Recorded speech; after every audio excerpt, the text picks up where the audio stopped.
प्यारे छात्र छात्राओं, नमस्कार, सुप्रभात। आशा है आप कुशल मंगल होंगे, घर पे होंगे, सुरक्षित होंगे। और अब ऑनलाइन शिक्षण के अंदर हम एक और वीडियो क्लिप आपके लिए लेकर आ रहे हैं। इस वीडियो क्लिप में हम +2 कक्षा के इतिहास विषय के पाठ 5 विदेशी यात्रियों के अंदर इब्न बतूता, फ्रांसवा बर्नियर और अल ब्रूनी के बारे में अध्ययन कर रहे हैं। हमने इब्न बतूता और अल ब्रूनी के बारे में आपको बताया, फ्रांसवा बर्नियर के जीवन के बारे में हमने आपको बताया। आज उसी कड़ी में हम आपको समझाएंगे कि फ्रांसवा बर्नियर ने अपनी पुस्तक में भारतीय मुगल काल के भूमि स्वामित्व और आम लोगों के बारे में क्या लिखा है। प्यारे बच्चों, जैसा आप पहले से ही जान चुके हैं कि फ्रांसवा बर्नियर फ्रांस का था। 1620 में फ्रांस में जन्म हुआ। 1656 से 1668 तक वो भारत में रहा। मुग़ल दरबार के आसपास वो रहा। पहले दारा सिको, फिर आर्मेनियन अमीस दामिस्को के सेवा में रहा। उसने भारत में रहते हुए भारत के बारे में जो जाना समझा, उसका आलोचनात्मक ढंग से अपने यूरोपियन लाभ के लिए वर्णन किया है। उसने लिखा है कि भारत में जो भूमि का स्वामी था वो किसान नहीं होता था। भूमि का स्वामी राजा शासक होता था। वो अपनी भूमि को अपने बड़े बड़े जो उसके पदाधिकारी थे, मनसबदार थे, उसके अधीन बड़े बड़े अधिकारी थे, मंत्री थे, उनके अंदर बांट देता था, जिसके कारण किसान लोगों को दरिद्रता का जीवन जीना पड़ा। वो कहता है कि भूमि का स्वामी किसान न होने के कारण किसानों की स्थिति और आम लोगों की स्थिति खराब थी। वो कहता है इसके कारण किसान उत्पादन के लिए उदासीन होता था। किसान मालिक न होता था भूमि का, वो अपनी आने वाली पीढ़ी को भूमि नहीं दे सकता था। यानी यूरोप की तरह भूमि का निजी स्वामित्व नहीं था। वो कहता है इसके कारण कृषि का विनाश हुआ। इसके कारण आम लोगों को दरिद्र जीवन जीना पड़ा, उत्पीड़न का जीवन जीना पड़ता था, क्योंकि राजा अतिरिक्त उत्पादन ले जाता था। और इसके कारण दूसरे वर्गों का उत्थान नहीं हो पाया, सिर्फ और सिर्फ शासक वर्ग और कुलीन वर्ग का ही उत्थान हुआ। वो कहता है, बर्नियर समाज के बारे में लिखते हुए कहता है कि मुगल काल में आम लोग दरिद्र थे। आम लोग शक्तिशाली लोगों के अधीन होते थे। शक्तिशाली लोग उन्हें गुलामों की तरह रखते थे, उनसे काम करवाते थे, बेगार लेते थे। और आम लोग की जो मुनाफा मिलता था कृषि से, वो आम लोगों तक नहीं पहुंच पाता था।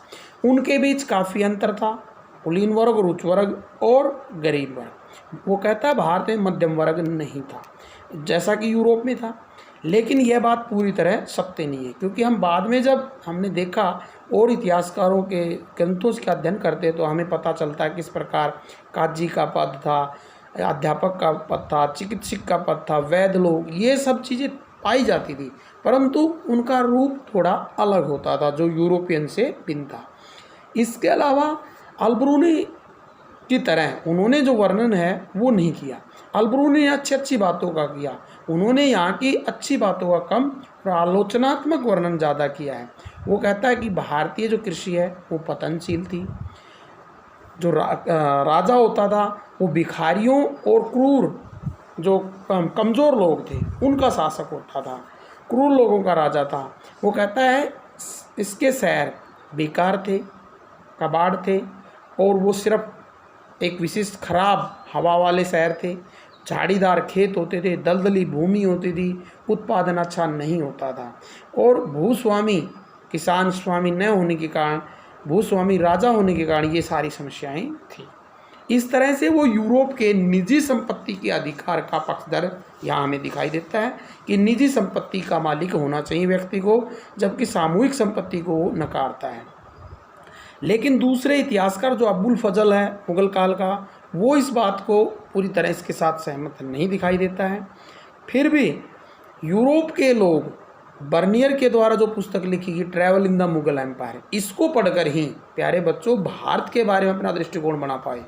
उन्होंने भारत के बारे में पूर्वाग्रह बना लिया कि भारत पिछड़ा हुआ है, भारत मुगल काल में पिछड़ा रहा और उसकी प्रगति नहीं हुई है।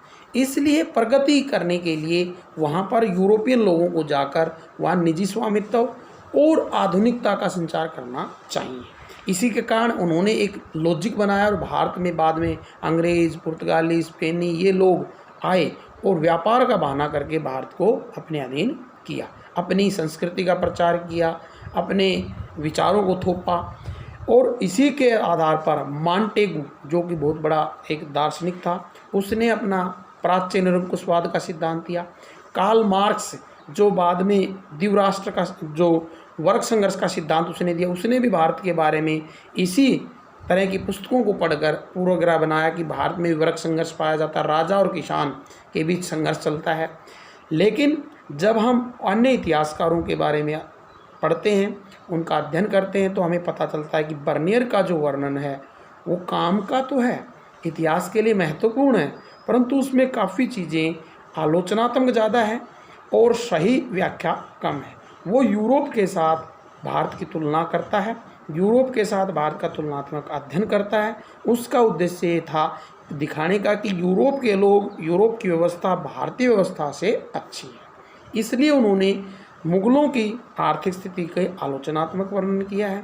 हालांकि कई स्थानों पर उनकी बातें सत्य भी पाई जाती हैं, परंतु पूरी तरह से ये बातें सत्य नहीं है मुगल व्यवस्था के बारे में। कल हम चर्चा करेंगे कि मुगल काल के शहरों के बारे में, कारखानों के बारे में और शिल्पकारों के बारे में बर्नियर ने क्या लिखा है। आशा है आपको आज की वीडियो क्लिप समझ में आई होगी।